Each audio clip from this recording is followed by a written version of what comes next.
Hello class 11. Today we are going to do lesson number 3, and just like the previous lesson, that is lesson number 2, which was divided into two parts, this lesson is also divided into two parts. Okay, so today we are going to see the first part of the lesson from page number 37 to page number 42, basic problems of an economy. Now, first of all, we need to know what is an economic problem. Okay, so basically economic problem is the problem which is regarding the allocation of limited resources for the production of alternative goods and services. In other words, we can say that economic problem is actually the problem of choice. Okay, so because resources are scarce and they actually have alternative uses, like you can use them for different purposes, the problem that arises is the problem of choice, that you have to choose now. This is exactly the problem that comes with regard to the use of the resources, and that is why it is called economic problem. Now, then the next thing is the law of scarcity. What is the law of scarcity? So basically, the law of scarcity states that goods are scarce. Okay, because there are not enough resources to produce all the goods that people want to consume. So we all know that resources are very limited, and because resources are scarce, they are not enough to produce the goods, and that is why the law of scarcity says that goods are scarce, because of the less number of resources that are available to produce the goods that people want to consume. So basically, if the world were such that everyone could have everything that they desired, then there would be no economic problem, because if people have everything that they are wanting every day, then there is no situation of economic problem, right? But actually we live in an age of scarcity where resources are limited. Now, the next that we are going to see is, why does economic problem arise? What is the reason that economic problem arises? Okay, so the causes of economic problems we are going to see here. The first cause is limited resources. Okay, so basically the problem is that human wants are unlimited, we all know that, but resources are available in a limited number. Okay, so the resources that are available to satisfy the humans or human wants are very limited. Okay, so the resources of a society, actually they contain what? They have labor, they have capital, they have equipments, they have land and entrepreneurship. Okay, these are all the different resources. Now these are productive resources. They are also factors of production. And why they are factors of production? Because they are used in the process of production of goods and services, right? Now see, sufficient amount of productive resources, that means these land, labor, capital, everything, are not available in a society. No society will have excess of this. No society is going to have sufficient amount of productive resources. Okay, so we have to understand that labor, land, capital, everything is very limited. Labor is actually limited because of the population size, right? Then because every country has a limited number of people, therefore the number of labor is also limited. Then land is also limited because it's a natural gift, and how much is given by nature, that is the only land we have. Then technology is also limited because people don't have enough knowledge. There is limited knowledge about producing things, so technology is also limited. Next is alternative uses. That means resources have alternative uses. Now for example, let's take a piece of land. Okay, so now land can be used to produce wheat, it can be used to produce vegetables, it can be used to build up a building where production takes place. So land can be used for different purposes, right? That is, resources have alternative uses. So it is quite equal to a situation where, let's say it's evening time and children have a choice. Either they can watch a movie, or they can go out and play, or they can sit and study. They have options, right? They can use their time in different ways. Similarly, in an economy, resources can also be utilized differently. They can be same resource can be utilized for different purposes. Okay. Now, this means that limited resources and they have alternative uses. The economy actually has to decide. Okay, the economy is supposed to now decide that for what purpose the resource is going to be used. The next reason of economic problem, why economic problem arises, is unlimited wants. Okay, unlimited wants. Now see, every human has unlimited wants. There are lots and lots of people who have different wants, and not every want can be fulfilled, right? So goods and services are actually needed to satisfy the human wants. But problem is that people have unlimited desires. They have unlimited wants. For example, let's say we are hungry. Our hunger can be satisfied at a particular period of time when we are very hungry and it's afternoon time. So obviously our hunger can be satisfied by having lunch. But after, what about dinner? After a few hours again we start feeling hungry.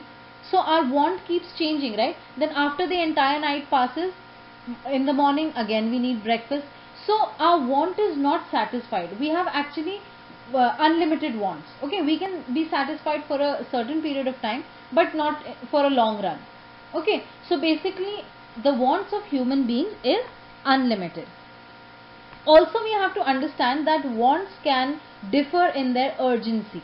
That means depends which want is more important than the other. Okay, so basically a person can list his or her want in a sequence. Like he can put the first want that is very essential as priority, and then followed by the other wants according to their urgency. Okay, so these are the causes why economic problems actually arise. Number one, because resources are very limited, they are not sufficient. Number two, alternative uses. All the resources that we have, whatever resources we have, they are utilized for different purposes. And lastly, unlimited wants. That means human beings have unlimited wants. One want is satisfied, the other comes up, and actually humans should start categorizing their wants in a sequence of their urgency. Okay, now we are going to see that what totally these problems or these causes of economic problems lead to. Okay, we will see that they all lead together to a problem of choice. Okay, together they all become a problem of choice.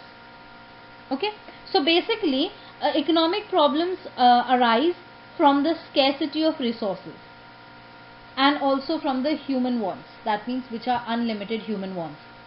So society cannot satisfy all the wants because the goods and services are limited because of the limited resources, right? That means now choice has to be made. What choice? That means which want is to be satisfied and which want needs to be left out. This choice is to be made, and this is the problem of choice. Okay, now we are going to see the basic problems of an economy. What are the different problems that an economy faces? Okay, so the first problem that we see is what to produce and how much. Basically, this question, what to produce and how much, it involves two issues, or we can say it involves two aspects or two interrelated points. The first is what commodities shall be produced, and the second is in what quantity. Okay, so basically the question that arises is directly from the fact that human wants are unlimited and resources are limited. Why we have to think of this question, what to produce and how much? Because the human wants are unlimited and the resources are limited, right? Now, therefore what happens, the economy has to actually decide which commodity should it produce and in what quantity should it produce. Okay, so again the problem of choice occurs. They have to choose between commodities, which one is more important and which should be produced more and in what quantities. Okay. Now, the problem of what to produce is actually the problem of resource allocation. Okay, so because choosing to produce a particular commodity, it means allocating resources.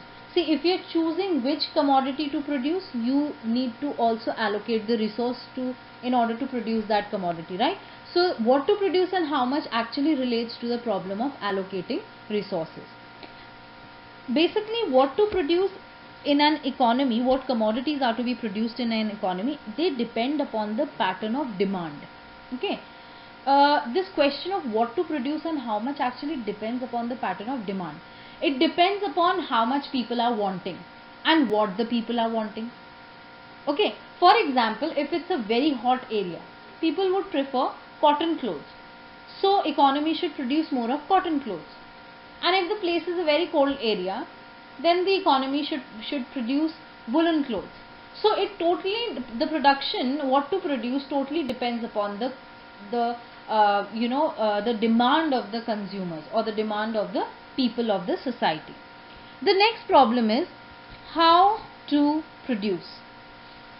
Now, how to produce actually talks about the problem of technology. There is a choice that has to be made, choice of method, or in other words we can say the choice of choosing the technology. What technique are you going to use for producing your commodity? Now there are two kinds of techniques broadly. The first technique is labor intensive and the second is capital intensive. Labor means the manual work, right? The workforce, the human force. So the human force, there are some commodities that need more of labor, and when there is more use of labor and less use of capital, that means less use of machineries and all, that will be a labor intensive technique.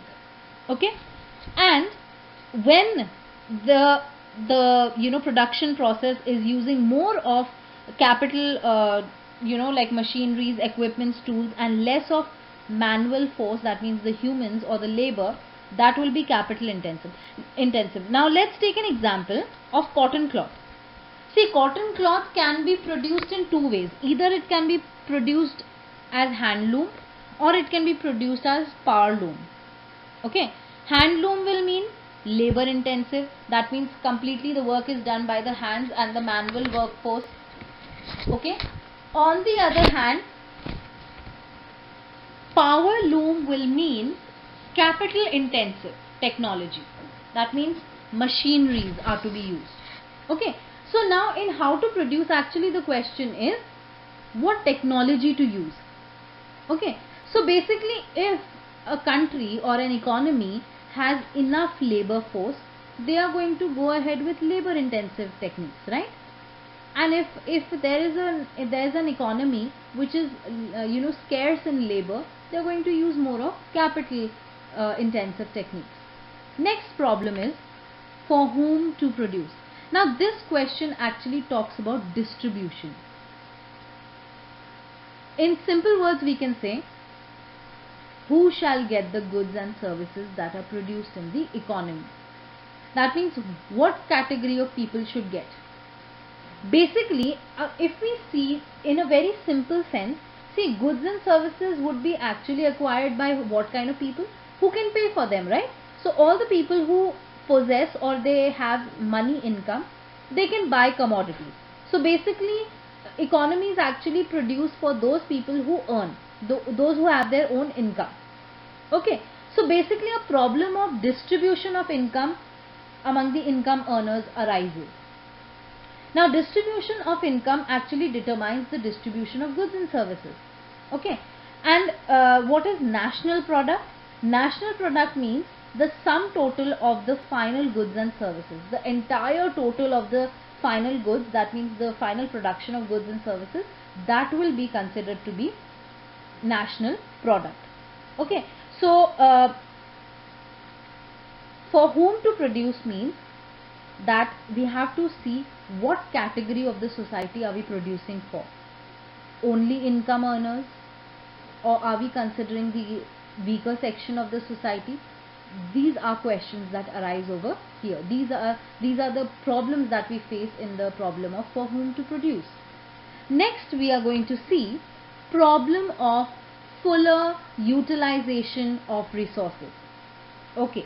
Now this problem is of employment and unemployment of resources. Okay. Employment of resources means fully using the resources. Unemployment means not using the resources. Okay. So basically, unemployment of resources means the capacity to produce some goods goes waste. See, if you are not employing the resources in an economy in the process of production, that means you're wasting the resources, right? Because you're not fully utilizing them. Okay, let's take an example. If a worker is unemployed for some time, that worker will not be able to produce anything, right? That worker will not be able to contribute in any way. Same thing happens in the economy with resources. Okay, so when resources are not utilized fully, then this problem happens that the resources are not able to contribute in the production of the goods and services. The next problem is problem of efficient use of resources. Okay, now this is another problem that arises. Economies actually face this kind of a problem. They actually face the problem to attain or to try, they face a problem in achieving efficiency in the use of resources. So if we see from a common sense point of view, we'll see that efficient use of resources means actually to avoid wastage of resources. Okay, so if we are efficiently using the resources, we are trying to avoid the wastage of resources. In a positive sense, if we see that efficient use of resources means using the economy's resources in the most efficient way to satisfy people's wants and desires.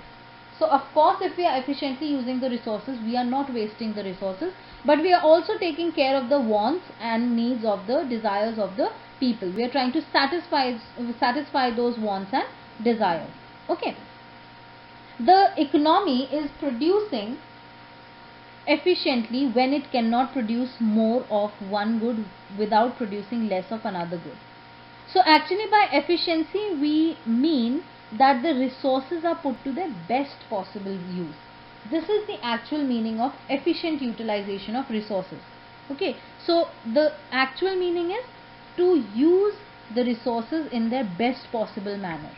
Okay, so resources are efficiently utilized if proper allocation is done. Okay, and resources are inefficiently utilized if proper allocation of resources is not done. That means resources are not properly allocated where they should be used. Okay, so for example, let me just give you an example. If there is a laborer and I give that laborer to work as a carpenter, and I tell a carpenter to work as a mason. In Hindi we would say a mazdoor, mistri. Okay, so if I tell a carpenter to work as a mistri and I tell a mistri to work like a carpenter, they will not be able to do their works. Why? Because they are not efficient. That is not the correct allocation of the labor over there. Okay, but when I put a carpenter to do the work of a carpenter, then I will get a better output. I will get the maximum output with the best utilization of my resource. Okay, next and the last problem is the problem of economic growth. Now the problem of economic growth is actually the problem of increasing the capacity of an economy to produce goods and services over years. So an increase in productive capacity of the economy actually leads to increased availability of goods and services. And when goods and services are increased and they are easily available without any difficulty, then it leads to a higher standard of living of the people, because things are available easily available in the economy and people can easily buy them and people can utilize them, and therefore people's wants and desires are satisfied, and this leads to higher standard of living. Okay, so every economy actually they want to increase their production. And why they want to increase their production capacity? To increase the national income and also the per capita income. and this actually helps in benefiting the society. Okay, but this is actually a problem. Economies are not able to attain this kind of an increase in the production where national income and per capita income can grow or increase. And basically, if we see that traditionally economic growth is measured in terms of per capita income, and you will study about per capita income in detail in the further lessons. Okay students, I hope you all have understood the lesson, and I hope this video is helpful to you all. I believe that you're going to revise whatever is in the video. The second part of this lesson is the production possibility curve, which we are going to study in the second part of this video. And very soon you're going to get the video and you will be able to study in detail about production possibility curve. All the best students.